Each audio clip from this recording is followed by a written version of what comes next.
En juillet 1790, la France fête le premier anniversaire de la prise de la Bastille. Sur le Champ de Mars à Paris, on prépare une grande cérémonie qui se veut celle de la Concorde. Concorde entre tous les ordres, entre l'Assemblée et le roi, entre le peuple et ses nouveaux représentants. Et le 14 juillet, 100 000 spectateurs se pressent autour de l'Hôtel de la Patrie pour honorer la nouvelle monarchie constitutionnelle, au son d'un Te Deum qui marque l'union de l'Église catholique, de la Révolution et du roi. Une première fête nationale du 14 juillet qui se termine par une incroyable illumination sur la vaste promenade que l'on appelle les Champs-Élysées.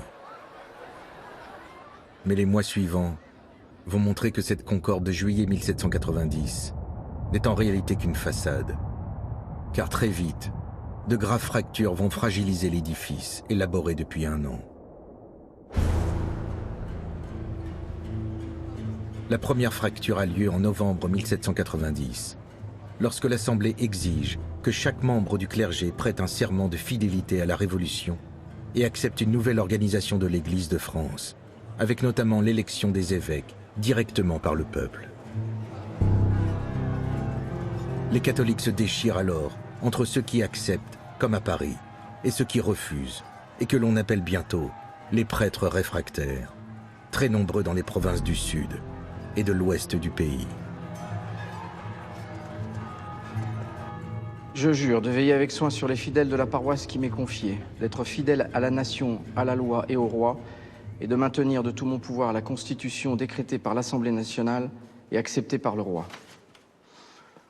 Pour moi, c'est un serment en accord avec les évangiles et je l'ai prêté de bon cœur. J'avais moi-même soutenu la nouvelle Assemblée lorsqu'elle avait nationalisé tous les biens de l'Église en 1789. Je trouvais que c'était normal, qu'il fallait que l'Église participe à ce nouvel effort collectif pour édifier un pays, un nouveau pays plus juste, plus fraternel. Dans nos paroisses, comme ici à Paris, ça allait de soi pour beaucoup de prêtres, mais je sais que dans nos provinces, certains de mes frères n'ont pas compris. Ils ont cru qu'avec ce serment, on voulait contrôler la religion. Alors ça a pris des proportions terribles, horribles. On tue à nouveau dans ce pays, au nom de Dieu. C'est presque une guerre de religion, qui à Montauban ou à Nîmes oppose les catholiques réfractaires aux protestants révolutionnaires.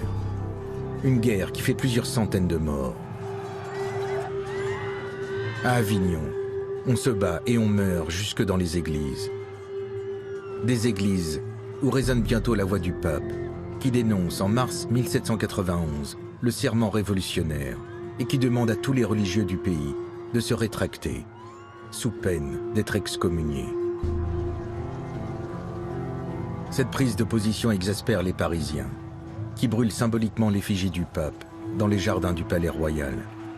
Mais du côté des prêtres, la menace papale sème le trouble. Et depuis que le pape nous a demandé de nous rétracter, alors je ne sais plus quoi faire. Je suis perdu. Je suis perdu.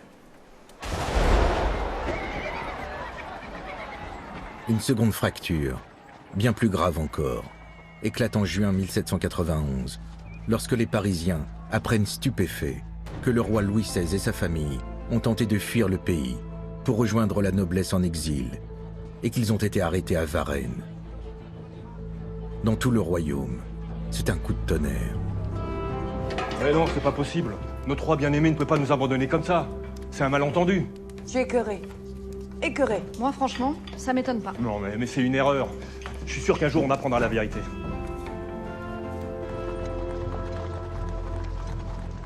Le couple royal est escorté jusqu'à Paris, dans un silence glacial.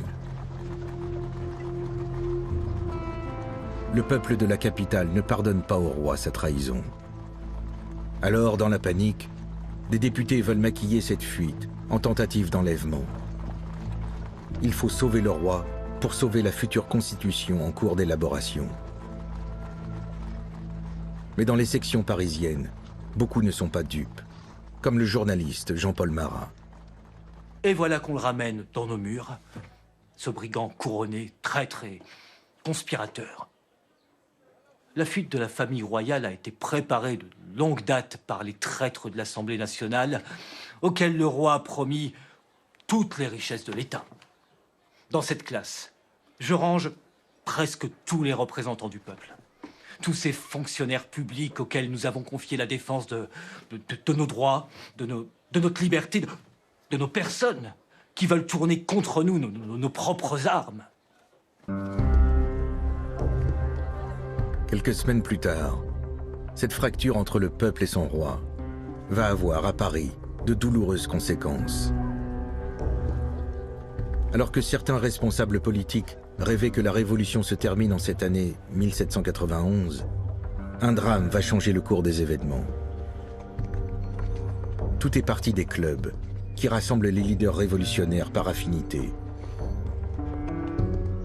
Le plus radical est le club des Cordeliers, qui se donne la mission de surveiller les députés et qui réunit des activistes parisiens comme Marat ou Desmoulins.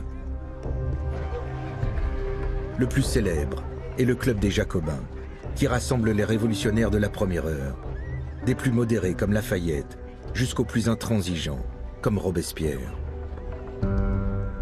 C'est dans ces clubs qu'en juillet 1791, on se divise violemment à la suite de la fuite du roi.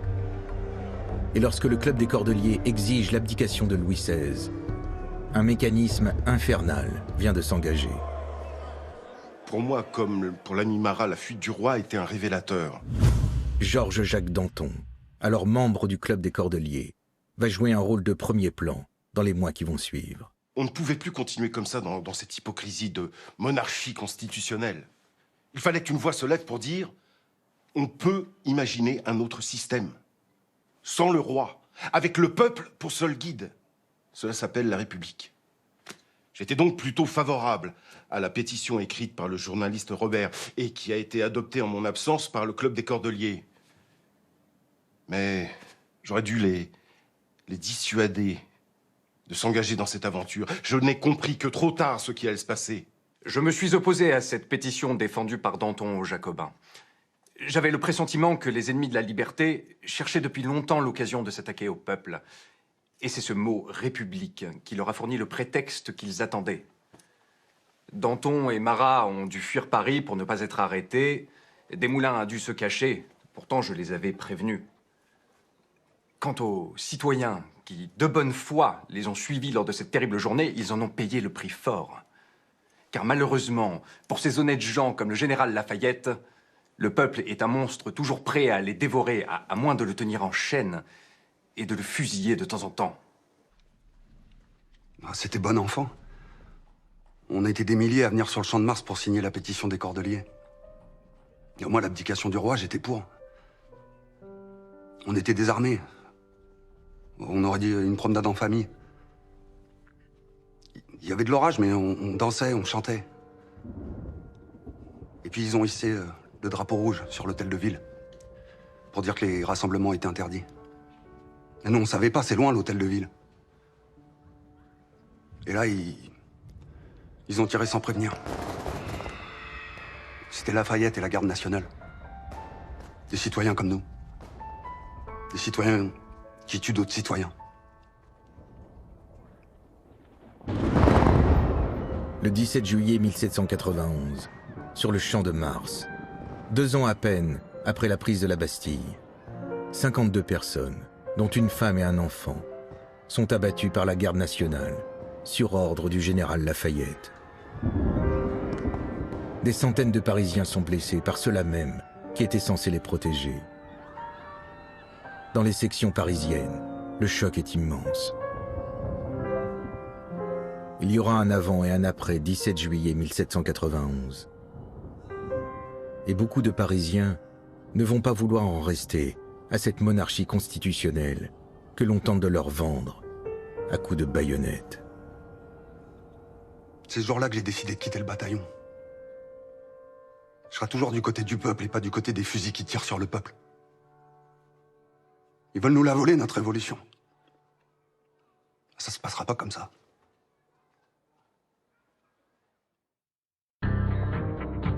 Le roi est provisoirement suspendu de ses fonctions.